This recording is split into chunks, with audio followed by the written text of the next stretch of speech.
The Independent Electoral and Boundaries Commission, rather Wafula Chebukati, was put to task to explain whether the commission authorized the dismissed Chief Executive Officer Ezra Chiloba to undertake a direct procurement of the KIEMS kit.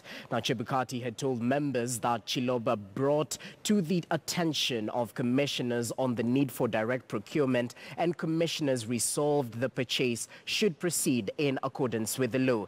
Pushed for further clarification, Chebukati said the commissioners approved the direct procurement because of the limited timelines and that OT Morpho was already managing the voter register and had assured IEBC it would ensure the KIEMS kit are compatible with the voter register. Now, our senior parliamentary reporter, Patrick Amimo, followed up the session and joins us now live to actually bring us up to speed with the latest developments emanating from this particular session between IEBC Chair Wafula Chebukati and the Parliamentary Accounts Committee. Over to you.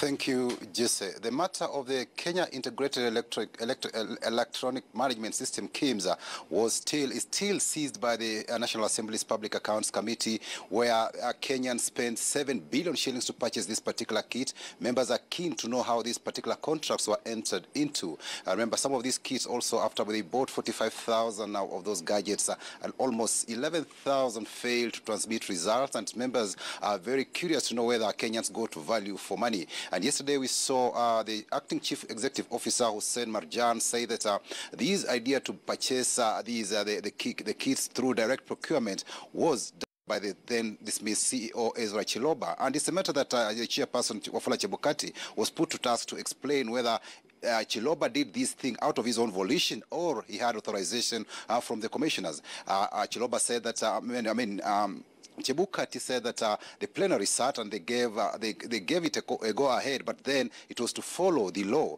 But then the law prevailing that time was that the only option available was a direct procurement. That's why now the chairperson was pushed, and he said he had to agree that the timelines then allowed that the only option available was direct procurement. That's how now Chiloba went ahead and procured these particular gadgets. But again, there was something that was brought to the attention of members, where we saw a variation of the contract by OT Morpho, because the original contract that guided the August 8th, 2017 election was billed at 4 billion shillings. But then, for the October repeat election for the presidential poll, which was done on October 26, 2017, OT Morpho, there was a variation of contract, a new contract was entered into, which cost Kenyan taxpayers 3 billion shillings. Interesting enough, this particular contract, it lacked the seal of IEBC as is required by law, and also Chebukati told members that this particular matter was not brought to the plenary's attention. So it means that if Ezra Chiloba went ahead and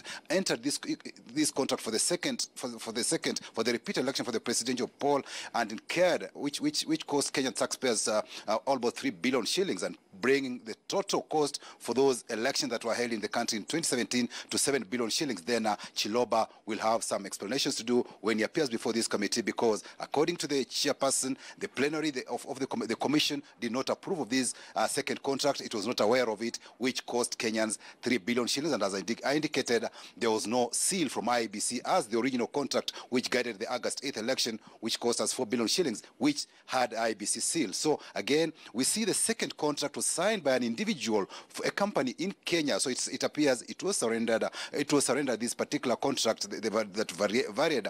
The deal was entered into by a Kenyan company on behalf of OT Morpho. So it's something that is suspect, and members are very keen. They want to see whether some fraudulent deal was done here. So it's something that the committee seized of. Also, right now they've just taken a break, but they'll be resuming at 2 p.m. And at 2 p.m., when the session resumes, they'll be looking into the data transmission. It's something that was also controversial. The three mobile service providers that were given this mandate to transmit this particular data after the country was zoned, some areas failed to transmit results. And also we heard there was an issue about data of worth about 650,000 shillings that was not utilized, and these now they will be explaining because some of those are some of the audit queries that are arising, and also the other issues to do with the Thuraya network, Thuraya phones, which were supposed to be used by the Commission in case of areas where we'll be having network problems. Thuraya, some of these mobile phones we've seen that were not used by IEBC officials, and members will be keen to know what became of these particular sets, because we know very well that the internal audit has shown that some of these mobile gadgets from Thuraya were not bought. So it's a matter that will be canvassed before the committee this afternoon when it resumes at 2 p.m. It's a very interesting conversation. IEBC is being put on the spot. We know very well the 2017 election was controversial and merely brought the country to the on the brink of the precipice. So the commissioners are here to explain what really transpired, and also the chairperson of the committee, that is Opio Wandai, has asked Chebukati to furnish the committee tomorrow with an internal audit on how procurement was done in that election of last year. Yes, sir. Well, definitely our senior parliamentary reporter right there, Patrick Amimo, following up on the IEBC audit queries that are still